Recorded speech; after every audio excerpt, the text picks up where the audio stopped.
김수철 씨 최종 합격하셨습니다. 언제부터 출근 가능하시죠? 아, 정말요? 저는 지금 다니는 회사 월말까지 인수인계 끝내면 다음 달 1일부터 바로 출근 가능합니다. 다행이네요. 저희도 사람이 부족한 상황이라서. 그럼 다음 달 1일에 출근으로 알고 있겠습니다. 네, 문제없이 출근하겠습니다. 그나저나 근무 조건 말인데 연봉은 정말 4천만 원으로 괜찮아요. 지금 다니는 회사에서 받는 돈이 6천이 넘는 걸로 알고 있는데 대학도 연세대학교를 나오셨네. 네, 면접 때 말씀드린 그대로입니다. 제가 어머니와 단둘이 사는데요. 저희 어머니가 작년에 큰 수술을 하셔서 좀 더 어머니와 시간을 보내고 싶어서 이직을 하는 겁니다. 그럼 저희 회사 오시는 게 잘 선택하시는 겁니다. 저희는 5시에 칼같이 퇴근하는 게 원칙이니까요. 네, 잘 알고 있습니다. 그래서 제가 귀사를 선택한 이유이기도 하고요. 저를 뽑아주신 걸 후회하시지 않도록 열심히 일을 하겠습니다. 그래도 아주 믿음직스럽네. 우리 회사에서도 이런 인재가 다 들어오는구만. 업무는 어려울 거 하나도 없어요. 인수인계 일주일만 받으면 다 할 수 있을 거야. 네, 그럼 앞으로 잘 부탁드리겠습니다. 별다른 일이 없으면 다음 달 1일에 뵙는 걸로 알고 있을게요. 그래요. 그럼 그때 봅시다. 저는 엄마와 둘이 살고 있는 30살의 남자입니다. 제가 초등학교 다닐 때 아빠가 집을 나갔고 그 뒤로 엄마가 혼자 고생을 하시며 저를 키워주셨어요. 이런 가정환경 때문인지 저 역시도 일찍 철이 들었고 공부를 열심히 해서 좋은 대학을 나와 좋은 회사에 취직하는 것만이 고생하는 엄마에게 보답을 할 수 있는 길이라고 생각했습니다. 20살, 제가 대학을 입학했을 때 엄마는 정말 고생했다며 펑펑 눈물을 흘리셨어요. 좋은 성적으로 대학을 졸업하고 교수님 추천서까지 받아서 알아주는 대기업에 들어갔는데 이제부터 제가 버는 돈으로 엄마를 호강시켜 드릴 수 있다고 생각했습니다. 처음엔 생활비를 매달 넉넉하게 드리고 용돈도 팍팍 드릴 수 있어서 좋았어요. 그렇게 집안 살림이 좋은 편이 아니었기 때문에 제가 버는 돈으로 엄마가 고생을 덜 하실 수 있으니 저도 보람 있고 행복하더라고요. 하지만 그런 행복도 잠시였고 일을 쉬지 않고 하던 엄마가 작년에 심장 이상 소견으로 큰 수술을 하시게 되었는데 그때 이후로 제 생각이 많이 달라졌어요. 제가 엄마한테 받은 것이 있는데 갚지도 못하고 떠나버리실 것 같아 두렵더라고요. 다행히 수술은 문제없이 끝났고 엄마도 예전만큼은 아니지만 건강을 회복하고 계세요. 제가 다니던 직장이 정말 일이 바쁘고 치열한 곳이라 매일 아침 일찍 출근을 하고 밤늦게까지 일을 하는 날이 많았는데 엄마와 시간을 더 많이 보내고 싶더라고요. 돈을 벌어다 드리는 것도 좋지만 직장에 다닌 뒤로 평소에 제대로 얼굴 마주하고 식사를 하는 것도 너무 힘이 들었고 인생에서 돈보다 더 중요한 것이 가족이라는 생각에 이직을 결심하게 되었습니다. 그렇게 여러 회사를 찾다가 비록 조건은 조금 떨어지지만 매일 5시에 퇴근이 보장된다는 회사를 찾아 면접을 보고 출근을 하게 되었죠. 수철 씨, 지금 바쁜 일 없지? 거래처에서 들어오라 하는데 수철 씨가 좀 다녀와야겠어? 제가요? 지금 거길 가면 시간이 너무 늦을 것 같은데요. 시간? 에이, 아직 4시 반밖에 안 됐잖아. 아직 근무 시간인데 일은 해야지. 정 그러면 거래처 들렀다가 거기서 일 보고 바로 퇴근해. 그럼 됐지? 사장님, 지금 출발해도 1시간 가까이 걸릴 겁니다. 업무 마치면 7시는 되어야 일이 끝날 것 같은데요. 그럼 어쩌겠어? 지금 당장 들어와서 문제 해결해달라고 하는데 오늘만 수철 씨가 좀 해줘. 지금 다른 사람들도 다 바쁘잖아. 그리고 엄밀히 이야기하면 거래처 출장은 제 업무도 아니지 않습니까? 처음 입사할 때 말씀하셨던 것과 너무 다른 일이라서. 원래 이렇게 규모가 작은 회사는 네 일 내 일이 따로 없는 거야. 어떤 업무건 전부 다 할 수 있는 사람이 되어야지. 처음 면접 볼 때 말씀드렸다시피 저희 집안에 사정이 있지 않습니까? 집안에 사정 하나씩 없는 사람들이 어디 있어? 윤 과장도 재작년에 마누라랑 이혼하고 혼자 애 키우고 있고 정대리도 주말 부부야. 다들 집안에 사정 하나씩은 있는 거잖아. 그래도 다음부터는 이런 일 없게 할게. 나도 맨날 수철 씨한테 연장 근무 해달라는 거 아니잖아. 회사가 바쁘면 자기도 조금 이해를 해줘야지. 내 말이 무슨 말인지 알지? 알겠습니다. 그럼 거래처 들러서 업무 마치고 바로 퇴근하도록 하겠습니다. 그래, 어차피 지금 다들 야근해야 하는 상황인데. 오늘 같은 날은 수철 씨도 이해를 해줘. 알겠지? 하지만 처음 면접 볼 때 약속과는 다르게 정시 퇴근을 할 수 없었습니다. 평소에 별로 바쁘지 않을 때도 30분 1시간씩 늦게 퇴근하는 건 기본이었고, 거래처에서 호출이 있다던가 공장 현장에 문제가 생겼다는 이유로 몇 시간씩 붙잡아 두는 일이 많았습니다. 저도 다른 직장 생활을 몇 년을 했기 때문에 회사가 어떻게 돌아가는지 잘 알고 있어요. 하지만 제가 연봉까지 깎아가며 입사할 때는 분명 5시 퇴근을 지켜주겠다는 약속을 했었잖아요. 회사를 옮긴 지 한 달도 안 됐는데 약속을 몇 번이나 어기고 심지어 점점 퇴근 시간이 늦어지더라고요. 엄마와 저녁 시간을 같이 보내는 걸 떠나 퇴근하고 집에 도착하면 저를 기다리다 지쳐 먼저 주무시고 계셨습니다. 시간이 지날수록 점점 이건 아니라는 생각이 자꾸 들더라고요. 수철 씨, 오늘 회식이 있는 날인 거 알지? 다 같이 고기 먹으러 갈 거니까 점심은 대충 먹어. 죄송한데 어제 회식은 참석 못할 것 같다고 미리 말씀드렸습니다. 또 자네는 어떻게 회식 한 번을 참석 안 하나? 회사 사람들이랑도 어울려야지. 저는 술도 잘 못 마시고요. 집에 일이 있어서 일찍 퇴근해 보겠습니다. 우리 중에 집안 사정 없는 사람 없다니까. 그러지 말고 꼭 술 안 마셔도 되니까 같이 저녁이라도 먹고 가. 사회생활을 그렇게 하면 안 돼. 죄송합니다. 하지만 회식은 앞으로도 참석 못할 것 같습니다. 일만 잘한다고 다가 아닌데. 알겠어. 그럼 어쩔 수 없지. 대신 오늘 우리는 다 회식하러 가니까. 미국의 물건 도착 잘했는지 수철 씨가 연락했다가 확인증 끊어주는 일만 부탁 좀 할게. 네? 그쪽 업무 시간 기다리면 너무 늦지 않습니까? 집에 가서 해도 되니까 시간 맞춰서 담당자랑 전화통화 좀 하고 이메일로 확인증 끊어서 보내면 되잖아. 별로 오래 걸리는 일도 아닌데 좀 해줘. 이메일로 확인증 보내고 내일 출근해서 해도 되는 일 아닌가요? 그쪽 담당자가 깔끔한 거 좋아하잖아. 거래처랑 통화로 확인도 안 해보고 이메일로 거래하는 경우가 어디 있어? 평소 같으면 내가 저녁에 전화통화하면 되는데 난 회식이니까 어쩔 수 없지. 수철 씨 회식도 안 갈 거면 이런 일이나 좀 해달라는 거야. 사장님, 저 그냥 이번 달까지만 근무하겠습니다. 2주 남았으니까 인수인계 할 사람 새로 뽑아주세요. 뭐 겨우 이런 일 좀 부탁했다고 그만두겠다고? 진짜 수철 씨도 너무하는 거 아니야? 남들 다 하는 야근도 못한다. 회식도 안 나간다.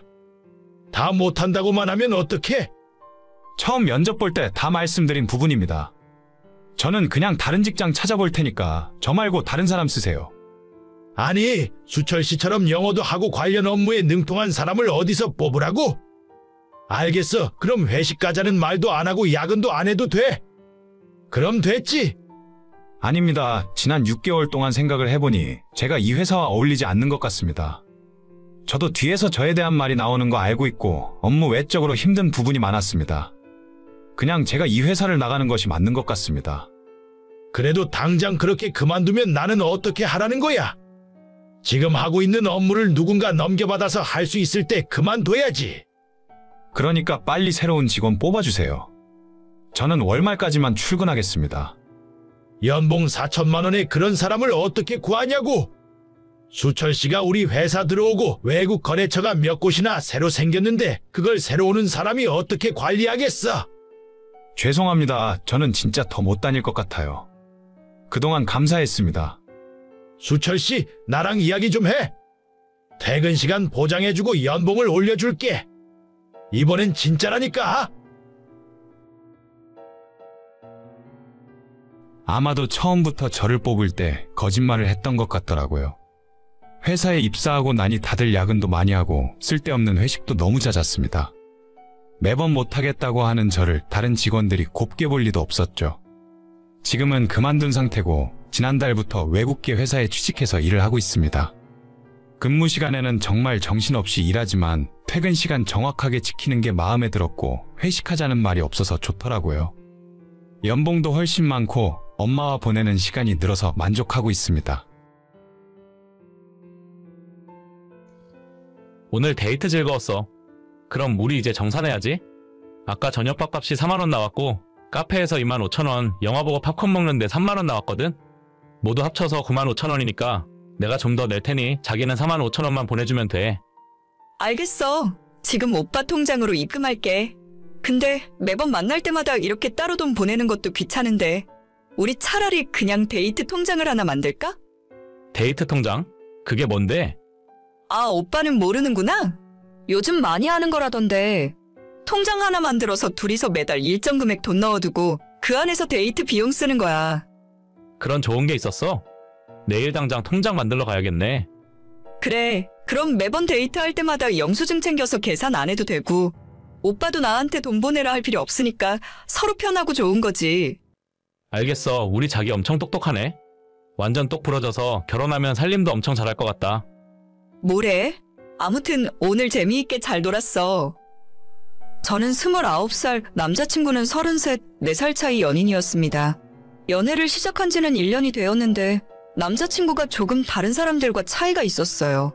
남부럽지 않은 회사를 다니는 중이고 집도 평범한 중산층 정도는 되어 보였는데 이상하게 처음 만났을 때부터 돈에 집착하는 모습을 느낄 수 있었습니다. 남자친구는 계산을 확실하게 하는 것이 좋다면서 반반 더치페이 하기를 항상 강조했었고 그나마 저한테는 선물도 사주거나 호의를 베푸는 경우가 많지만 다른 사람들에게는 너무하다 싶을 정도로 빡빡하게 구는 모습이 일상이었어요. 다른 건 다 괜찮았는데 돈 문제만 나오면 남자친구가 민감해지니까 가급적 저도 돈 이야기는 피하게 됐고 그래도 외모나 능력, 평소의 성격같이 다른 건 다 괜찮은 사람이라 지금까지 만남을 이어오고 있었습니다. 애초에 저는 예전부터 연애를 할 때 누가 데이트 비용을 더 내는지 아무런 상관이 없었고 그냥 여유있고 형편되는 사람이 더 낼 수도 있다고 생각해왔기 때문에 더치페이를 하자는 남자친구의 말에도 흔쾌히 동의했어요. 어떤 분들은 데이트 통장 이야기를 하면 남자가 쪼잔해서 별로라고 생각하실 수도 있지만 평소에도 한결같이 절약하는 남자친구의 모습이 좋아 보였기 때문에 저는 괜찮다고 생각했어요. 명품을 입거나 걸치는 모습도 없었고 특히 연봉에 비해 정말 낡고 오래된 차를 타고 다녀서 놀라웠는데 아버지에게 물려받은 12년 된 중고차라는 말에 저는 오히려 허세 없어 보여서 더 좋더라고요. 오늘도 덕분에 재미있게 정말 잘 놀았어. 하루 종일 운전하느라 피곤했겠다. 아니 괜찮아. 다음에 또 더 좋은 곳으로 놀러 가자. 아까 톨게이트 비용이랑 기름값 생각해서 5만 원 데이트 통장에 더 넣었어. 이 돈으로 차에 기름 넣어. 에이, 그렇게까지는 안 해도 괜찮은데. 이 조그만 차가 기름 먹어봤자 얼마나 먹는다고. 그런데 아까 보니까 시동이 잘 안 걸리는 것 같은데 한번 검사 받아봐야 하는 거 아니야? 운전하고 다니다가 고장나서 사고라도 나면 어떡해? 그러게. 지금까지는 한 번도 이런 적이 없었는데 진짜 한번 정비 받으러 가봐야겠다. 아니면 이참에 그냥 이똥차 폐차시켜버리고 새 차로 뽑을까? 자기는 무슨 차 좋아해? 벤츠? 아니면 제네시스? 나는 차에 대해서 잘 모르지. 그냥 고장 안 나고 튼튼한 차가 좋은 차 아니야? 괜히 돈 쓰지 말고 고쳐서 더 타고 다니자. 그래도 남자친구가 이런 차 타고 다니면 좀 창피하지 않아? 자기 친구들은 남자친구가 외제차 많이 타고 다닐 거 아냐? 그런가? 근데 뭐 남자친구가 외제차를 타고 다녀봤자 스스로 뭐가 되는 것도 아니고 나는 별로 그런 거 신경 안 써서 잘 몰라. 그냥 오빠가 편한 대로 해. 역시 우리 자기는 생각이 정말 남다른 것 같아. 인터넷 보니까 요즘에는 남자친구 차가 국산차면 쪽팔려서 옆에 타기 싫다고 하던데 자기는 정말 허영심만 많은 다른 여자들이랑은 틀리구나? 그런 소리 어디 가서 하지도 마. 괜히 나만 욕먹이는 거야. 난 그냥 차 같은 건 관심이 없는 거지. 나도 내가 좋아하는 여행 같은 데는 돈 안 아껴. 아무튼 차 정비 한번 꼭 받아봐. 운전하다가 시동 꺼지면 위험하잖아. 알겠어. 그럼 다음에 봐. 이런 식으로 남자친구는 저를 굉장히 검소하고 개념 있는 사람으로 생각했지만 사실 그런 것도 별로 아닌 게 저는 저대로 제가 쓰고 싶은 곳에는 돈을 잘 쓰고 있거든요. 제가 아직 부모님과 함께 살고 있기 때문에 혼자서 자취하는 친구들에 비해 돈을 잘 모을 수 있는 편이고 월급의 반을 저축하고 나머지 반으로 제 하고 싶은 일에 아낌없이 돈을 쓸 수 있어요. 해외여행 다니는 것도 좋아하고 화장품이나 옷과 구두를 즐겨 사기도 합니다. 다만 저는 차에 관심이 없는 것뿐인데 남자친구는 제가 남다르게 개념이 있어서 그런 거라 착각을 하고 더 좋아하더라고요. 성격이 조금 괴팍하긴 하지만 그래도 제 기준으로는 허세 있고 돈 관리 못하는 남자들보단 나은 거라 생각했고 조금 더 만나다 보면 결혼까지 할 수도 있겠다 생각했었죠. 하지만 그로부터 며칠 뒤에 생각지도 못한 일이 일어났고 이런 제 생각을 송두리째 뒤바꿔버리게 되었습니다. 오늘 퇴근할 때 자기 회사 앞으로 내가 데리러 갈게. 우리 오랜만에 스테이크 한번 먹으러 가자. 오늘은 내가 쏠게. 웬일이야? 무슨 좋은 일이라도 있는 거야? 그렇게 무리 안 해도 되는데. 아니야, 오늘 내가 자기한테 할 말도 있고 모처럼 좋은 곳 가서 맛있는 거 먹고 싶어서 그래. 갑자기 무슨 말을 하게? 괜히 긴장되게 그러지 마. 부담 갖지는 말고. 아무튼 내가 퇴근 시간 전에 자기 회사 앞 주차장에서 기다리고 있을게. 알겠어. 운전 조심히 하고 천천히 와. 그때까지만 해도 저는 오늘이 남자친구에게 프로포즈를 받는 날이구나 생각했어요. 우리 두 사람 나이도 있고 만난 시간이 좀 짧긴 해도 서로 통하는 부분이 많으니까 결혼하는 것도 괜찮겠다고 생각하고 있었습니다.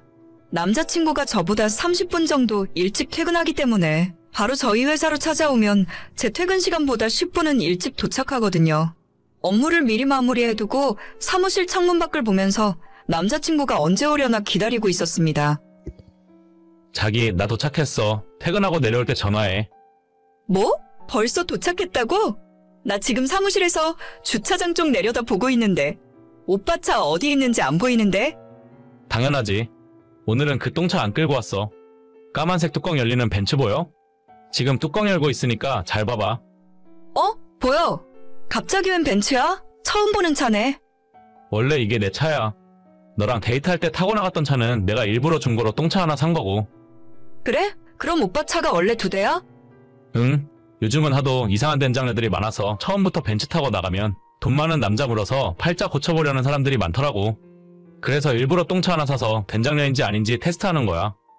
테스트를 한다고? 일부러 1년 동안 나를 속이고 있던 거야? 속인 건 아니고. 그래도 자기는 내가 더치페이 하자고 해도 아무 말 안 했고 내가 똥차 끌고 나타났을 때도 창피하지 않았잖아.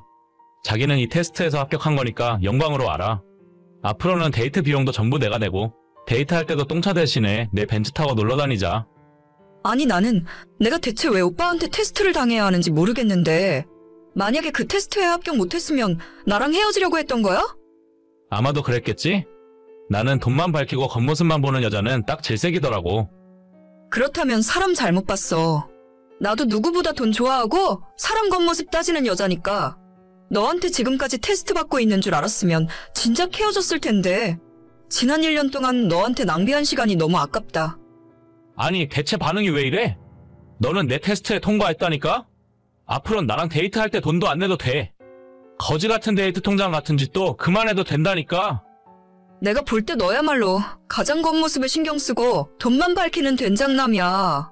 평소 생각하는 건 좀 이상해도 성실하고 진실된 사람인 줄 알았는데 그마저도 아니었으면 더 이상 우리가 만날 이유가 없는 것 같아. 여기서 헤어지자. 네 테스트 합격할 만한 다른 여자 찾아봐. 나는 그쪽 기준에 맞는 여자가 아닌 것 같네. 아니 대체 뭐가 문젠데? 너는 이미 합격했다니까? 내 벤츠 타고 스테이크 먹으러 가야지. 지금까지 1년 동안 감쪽같이 저를 속이고 있다는 것이 너무나도 괘씸했어요. 지가 대체 돈이 많으면 얼마나 많길래 이런 못된 짓을 하는지 모르겠습니다. 아무래도 좋은 직업이고 돈을 잘 벌고 있으니 주변에서 돈 보고 접근하는 여자들이 많이 있었겠죠.